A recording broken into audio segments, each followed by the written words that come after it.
Good morning, students. I am Ita Sharma from Lyar Public School, Bikaner, your Hindi teacher. आज हम हिंदी व्याकरण एवं रचना कक्षा 8वीं में पाठ 23 क्रिया विशेषण पढ़ने जा रहे हैं। तो सर्वप्रथम हमें ये देखना है कि विशेषण क्या होता है। विशेषण का मतलब होता है जो संज्ञा और सर्वनाम की विशेषता बताता है, पर हमें यहाँ क्या दे रखा है, क्रिया विशेषण। तो देखिए नाम से ही पता चल रहा है जो क्रिया की विशेषता बताता है उसे हम क्या कहते हैं, क्रिया विशेषण कहते हैं। जो शब्द क्रिया की विशेषता बताते हैं वो क्या कहलाते हैं, क्रिया विशेषण कहलाते हैं। सबसे पहले हमें ये चीज देखना है कि अव्यय, अव्यय क्या होता है। जो शब्द लिंग, वचन, काल और कारक के आधार पर कभी बदलते नहीं है उन्हें हम अव्यय कहते हैं। और अव्यय के ही अलग अलग पार्ट होते हैं, जिनमें सबसे पहला जो भेद है वो है क्रिया विशेषण, फिर आता है समुच्चय बोधक, संबंध बोधक, विस्मयादि बोधक और निपात। तो इस तरीके से इसके 5 भेद माने गए हैं, क्रिया विशेषण, समुच्चय बोधक, संबंध बोधक, विस्मयादि बोधक और निपात। किसके भेद माने गए, अव्यय के। अव्यय क्या होता है, वे शब्द जो लिंग, वचन, काल के आधार पर कभी बदलते नहीं है, उनमें कभी कोई परिवर्तन नहीं होता, वो क्या कहलाते हैं, अव्यय कहलाते हैं। अव्यय के 4 भेद होते हैं, कौन कौन से, क्रिया विशेषण, समुच्चय बोधक, संबंध बोधक, विस्मयादि बोधक और निपात। तो यहाँ पर हमें सारे जो भेद है उनके सेपरेट चैप्टर्स दे रखे हैं, जैसे क्रिया विशेषण का चैप्टर, फिर समुच्चय बोधक का चैप्टर, फिर संबंध बोधक का, विस्मयादि बोधक का और निपात का। इनके अलग अलग हमें चैप्टर्स दे रखे हैं, और क्योंकि इनके खुद के अलग से भी भेद होते हैं इसलिए चैप्टर्स के माध्यम से हमें बता रखा है। तो देखिए नीचे लिखे वाक्यों में रंगीन पदों की ओर ध्यान दीजिए। मोहन धीरे से उठा, मोहनी धीरे से उठी, वे युवक धीरे से उठे, वे युवतियां धीरे से उठी। अब देखिए यहाँ एक चीज अपने को ध्यान में रखने की आवश्यकता है। देखो मोहन, मोहन क्या है, मोहन एक लड़का है। मोहिनी, मोहिनी क्या है, मोहिनी एक लड़की है। तो देखिए लिंग के आधार पर यहाँ पर देखिए कोई भी चेंज नहीं हुआ। धीरे से शब्द यहाँ भी लड़के के लिए भी धीरे से है, मोहिनी लड़की है उसके लिए भी धीरे से है, यानी लिंग और वचन काल के आधार पर कभी कोई परिवर्तन नहीं होता। वे शब्द क्या कहलाता है, अव्यय। अब देखो वे युवक धीरे से उठे, अब यहाँ पर बहुवचन रूप आया, वे युवक, वह युवक ने आकर के आया, वे युवक धीरे से उठे। इधर देखो वे युवतियां, यानी ये लिंग परिवर्तन हो गए, यहाँ पे बॉय था युवक, यहाँ पे युवतियां क्या थी, औरतें थी। लेकिन यहाँ पर कोई भी धीरे से शब्द में कोई भी परिवर्तन नहीं हुआ। आपने देखा धीरे से में कोई परिवर्तन नहीं हुआ, इसलिए अविकारी है, इसमें कोई विकार नहीं होता। विकार यानी परिवर्तन, इसलिए इसे अव्यय कहते हैं। अव्यय इसलिए क्योंकि ये बदलते नहीं है। अब देखिए अव्यय की परिभाषा, जो पद लिंग, वचन या कारक के बदलने पर भी नहीं बदलते हैं वे अव्यय कहलाते हैं। अब आप इस परिभाषा को अपनी लैंग्वेज में ऐसे भी लिख सकते हैं, जो पद लिंग, वचन, काल और कारक के आधार पर नहीं बदलते उन्हें हम अव्यय कहते हैं। देखिए अव्यय के भेद, अव्यय के निम्नलिखित 5 भेद होते हैं, क्रिया विशेषण, संबंध बोधक, विस्मयादि बोधक, समुच्चय बोधक और निपात। अव्यय के कितने भेद माने गए, 5, क्रिया विशेषण, संबंध बोधक, समुच्चय बोधक, विस्मयादि बोधक और निपात। सबसे पहला हम पढ़ेंगे क्रिया विशेषण, ये हमारा चैप्टर क्रिया विशेषण का है, तो हम सबसे पहले क्या पढ़ रहे हैं, क्रिया विशेषण पढ़ रहे हैं। क्रिया विशेषण देखिए कुछ हम उदाहरण देखते हैं जिसके माध्यम से हमें जल्दी समझ में आएगा। हिरन तेजी से दौड़ा, अब दौड़ा शब्द क्या है, दौड़ना क्या हो गई, क्रिया हो गई। अब वो कैसे दौड़ा, तेजी से, तो क्रिया से जस्ट पहले उसकी विशेषता बताई जा रही कि हिरण दौड़ा, और कैसे दौड़ा, तेजी से, तो ये क्या है, क्रिया विशेषण। बच्चे बहुत हंसे, हंसना क्या हो गई, क्रिया हो गई, और बहुत क्या हो गया, उसका विशेषता हो गई कि वो बहुत हंसे। गीता बहुत पहले सुनाई गई, बहुत पहले यानी समय बता दिया गया, सुनाई गई थी गीता, यानी कार्य हो गया था सुनाने का, पर कब हुआ, बहुत पहले हुआ। वहां बर्फ रखी है, तो बर्फ रखी हुई है, पर कहाँ रखी हुई है, वहां, तो यहाँ पर स्थान का बता दिया। अब इसी आधार पर हर वाक्य में देखिए अलग अलग चीजें बताई गई हमें। यहाँ पर वो दौड़ा, कैसे दौड़ा, तेजी से दौड़ा। यहाँ पर हंसा, कितना हंसा, बहुत हंसा। सुनाई गई थी, कब सुनाई गई थी, बहुत पहले। बर्फ रखी है, कहाँ रखी गई है, कैसे, कितना, कब और कहाँ। इस तरीके से हर वाक्य में हमें अलग अलग देखने को मिलता है। इसी प्रकार से क्रिया के 4 भेद इन वाक्यों में हमें समझा दिए गए हैं। एक भेद का उदाहरण हमें पहला दिया गया है, दूसरे का उदाहरण दूसरा, तीसरे का तीसरा, चौथे का चौथा। उपयुक्त चारों वाक्यों में प्रयुक्त तेजी से, बहुत, बहुत पहले और वहां ऐसे शब्द हैं जो अपने वाक्यों में प्रयुक्त क्रियाओं की किसी न किसी विशेषता का बोध करा रहे हैं। क्रियापदों की विशेषता का बोध कराने के कारण ही ये सभी पद क्या कहलाते हैं, क्रिया विशेषण कहलाते हैं। अब देखिए क्रिया विशेषण की परिभाषा पढ़ते हैं। सबसे पहले हम क्रिया की विशेषता बताने वाले पद क्रिया विशेषण कहलाते हैं। देखिए नाम से ही पता चल रहा है, क्रिया विशेषण यानी क्रिया की विशेषता बताने वाले पद क्रिया विशेषण कहलाते हैं। अब ये बार बार में हम शब्द को पद क्यों यूज में ले रहे हैं, ये चीज सबसे इंपॉर्टेंट चीज है। क्यों? क्योंकि जब शब्द किसी वाक्य में प्रयुक्त हो जाता है तो शब्द शब्द न रहकर क्या बन जाता है, पद बन जाता है। पद क्या होता है, शब्द को ही पद बोलते हैं, अलग से कोई नहीं होता। लेकिन शब्द जब स्वतंत्र रहता है, किसी दूसरे वाक्यों के बीच में नहीं आता, अलग से रहता है, तो वो क्या कहलाता है, शब्द कहलाता है। लेकिन जब वो वाक्यों के साथ में जुड़ जाता है तो वो क्या कहलाने लग जाता है, पद। सभी को क्लियर है ये चीज?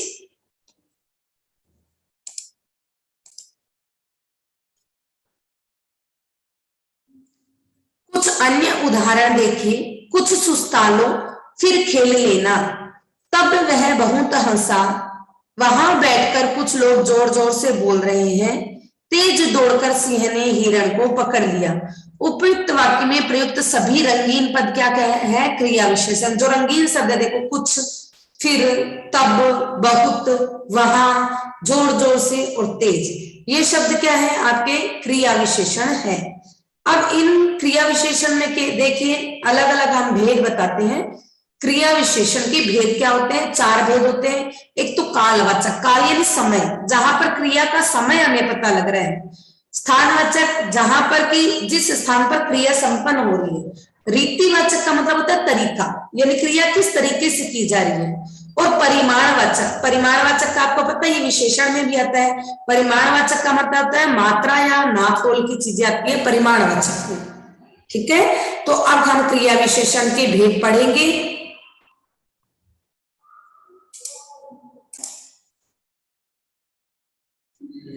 क्रिया विशेषण के 4 भेद होते हैं, कालवाचक, स्थानवाचक, रीतिवाचक और परिमाणवाचक। क्रिया विशेषण के इन चारों भेदों को हमें विस्तार से समझना है। देखिए सबसे पहला है हमारा कालवाचक क्रिया विशेषण। नीचे लिखे वाक्यों को पढ़ते हुए रंगीन पदों पर हमें विशेष ध्यान देना है। मैं अभी जाना चाहता हूं। अब देखिए शब्दों को देखना, जो रंगीन शब्द है उनका ध्यान से देखना। तुम कल आ जाना, वह सदा सच बोलता है, वह बार बार भूल रहा था। अब मैं इसमें अंडरलाइन करती हुई आपको समझा रही हूं, ये सर्कल मैंने बना दिया है। अभी, कल, सदा, बार बार। तो यहां पर आप देखिए समय का बोध हो रहा है हमें। अभी यानी रिसेंटली, ठीक है। कल यानी आने वाला कल, ठीक है। सदा यानी हमेशा, रोज, डेली। बार बार यानी हर रोज। वह बार बार भूल रहा था यानी वह हर रोज भूल रहा था। वह सदा सच बोलता है, वह हमेशा सच बोल रहा है। तो यहाँ पर हमें किस चीज का पता चल रहा है, काल का पता चल रहा है कि क्रिया कब। देखो मैं अभी जाना चाहता हूं, जाने की क्रिया हो रही है कब, अभी। तो जाने की क्रिया कब हो रही है, अभी हो रही है। तुम कल आ जाना, आना है, पर कब आना है, कल। तो आने की क्रिया कब हो रही है, कल। सदा सच बोलना, सच बोलने की क्रिया कब होती है, सदा। वह भूल रहा है, कब भूल रहा है, बार बार भूल रहा है। तो यहाँ पर हमें क्रिया के साथ किसकी विशेषता पता चल रही है, काल की विशेषता पता चल रही है। इसलिए यहाँ पर क्रिया का कौन सा भेद होगा, कालवाचक क्रिया विशेषण होगा। देखिए परिभाषा इसकी, अगर हमें इसका पहचान समझ में आ गई है कि क्रिया की काल संबंधी विशेषता बताने वाले शब्द क्या कहलाते हैं, कालवाचक क्रिया विशेषण। तो आपको इनकी परिभाषा रटने की कोई आवश्यकता नहीं। आपके एग्जाम में बहुत कंफ्यूजन रहता है कि मैम जो ये भेद है इनकी भी परिभाषा आएगी क्या। तो अगर बेटा भेद अगर आप इनको पहचान कर पा रहे हो तो वो पहचान ही तो उसकी परिभाषा होती है। अब देखो मैंने आपको क्या पहचान बताई इसकी, कि क्रिया की काल संबंधी, काल का समय संबंधी विशेषता का हमें पता लगता है तो वो कालवाचक क्रिया विशेषण होता है। तो देखिए इसकी परिभाषा देखिए, क्रिया की काल संबंधी विशेषता बताने वाले पद क्रिया विशेषण कहलाते हैं। वापिस से देखिए, क्रिया की काल संबंधी विशेषता बताने वाले पद कालवाचक क्रिया विशेषण कहलाता है। नेक्स्ट देखिए स्थानवाचक क्रिया विशेषण। नीचे दिए गए वाक्यों में रंगीन पदों पर हमें विशेष ध्यान देना है। नीलांजन उधर बैठा है। अब देखिए यहाँ पर मैं अंडरलाइन इसमें वो सर्कल बनाती जा रही हूँ। नीलांजन उधर बैठा है, पहाड़ के ऊपर कहीं बर्फ गिरी है, भीतर जाओ वहां बैठो, जहां तुम जाओगे वहीं मैं जाऊंगा, उस रास्ते पर बाईं ओर मुड़ जाना, किशन गांव कहाँ है। अब देखिए थोड़ा सा वाक्यों को क्लियर करते हैं। नीलांजन उधर बैठा है। अब नीलांजन क्या हो गया, कर्ता, बैठना क्या हो गई उसकी क्रिया, लेकिन वो कहाँ बैठा है, उधर बैठा है, यानी क्रिया कहाँ आ रही है, उधर। पहाड़ के ऊपर कहीं बर्फ गिरी है, बर्फ गिरी है, कहाँ गिरी है, पहाड़ के ऊपर, यानी गिरने की स्थान कहाँ है इसका, पहाड़ के ऊपर। जाओ, कहाँ जाओ, भीतर जाओ, यानी स्थान बता दिया। बैठो, कहाँ बैठो, वहां बैठो। जहां तुम जाओगे, कहाँ जाओगे, जहां, वहीं मैं जाऊंगा, मैं भी जाऊंगा, कहाँ जाओगे, वहीं। उस रास्ते पर बाईं ओर मुड़ जाना, मुड़ना क्या होगी, क्रिया, कहाँ मुड़ना है हमें, बाईं ओर मुड़ना है। किशन गांव कहाँ है, किशनपुर गांव कहाँ है, यानी किस स्थान पर है। तो ये सारे हमारे क्या हो गए, स्थान का बोध कराने वाले हैं, इसलिए क्या हो गए हमारे स्थानवाचक क्रिया विशेषण। अब इसकी भी परिभाषा आपको लर्न करने की कोई आवश्यकता नहीं है, आप समझ गए होंगे तो अपने आप इसकी परिभाषा आप लिख सकते हो। तो देखिए इसकी परिभाषा आप क्या लिखोगे, जिन पदों से हमें या क्रिया की स्थानवाचक विशेषता बताने वाले पद स्थानवाचक क्रिया विशेषण कहलाते हैं।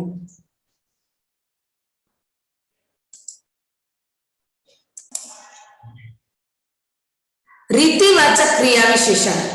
नीचे लिखे रंगीन शब्दों पर हमें विशेष ध्यान देना है।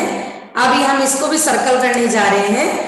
अंजलि जोर जोर से बोलती है, यानी अंजलि की बोलने की क्रिया क्या है, जोर जोर से। वह पढ़ता है ध्यान पूर्वक।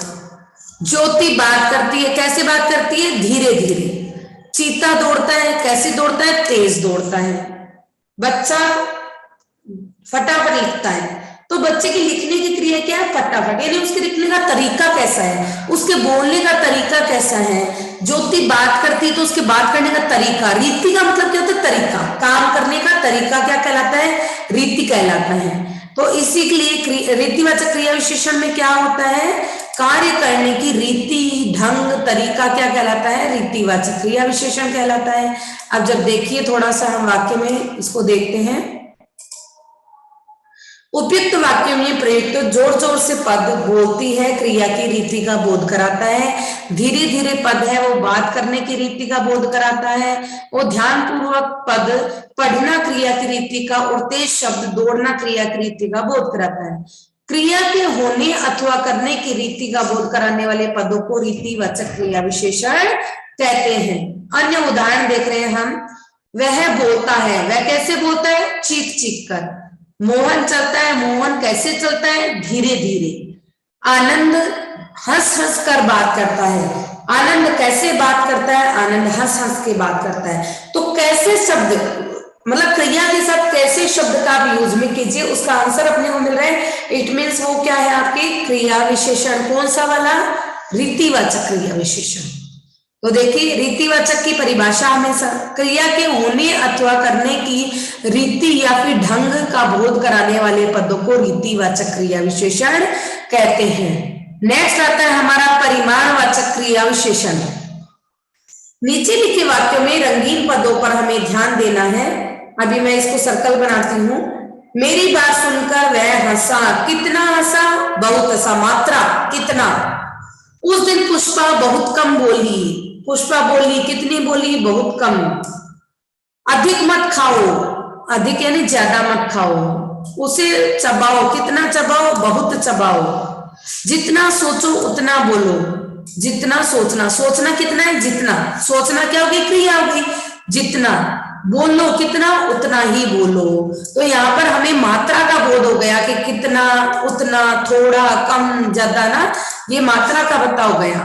तो उपयुक्त वाक्यों में बहुत, कम, अधिक, जितना, उतना शब्द अपने अपने क्रियापदों के परिमाण अथवा मात्रा का बोध करा रहे हैं, इसलिए ये सभी पद क्या कहलाते हैं? परिमाणवाचक। अब इसकी परिभाषा देखिए। जो पद क्रिया के परिमाण अथवा मात्रा का बोध कराते हैं वे परिमाणवाचक क्रिया विशेषण कहलाते हैं। जैसे कम, थोड़ा, बहुत, अधिक, जरा सा, पर्याप्त, थोड़ा सा आदि। अब देखें, थोड़ा सा हमें वापस से रिवीजन के लिए कुछ एक पॉइंट्स दिए गए हैं। जिन पदों में लिंग, वचन, कारक, क्रिया, काल आदि के कारण कोई परिवर्तन नहीं होता उसे हम क्या कहते हैं? अव्यय कहते हैं। अव्यय के कितने भेद होते हैं? अव्यय के 5 भेद होते हैं। क्रिया विशेषण, समुच्चय बोधक, संबंध बोधक, विस्मयादि बोधक और निपात। क्रिया की विशेषता बताने वाले पद क्या कहलाते हैं? क्रिया विशेषण। क्रिया विशेषण 4 प्रकार के होते हैं। कौन कौन से? कालवाचक, स्थानवाचक, रीतिवाचक और परिमाणवाचक।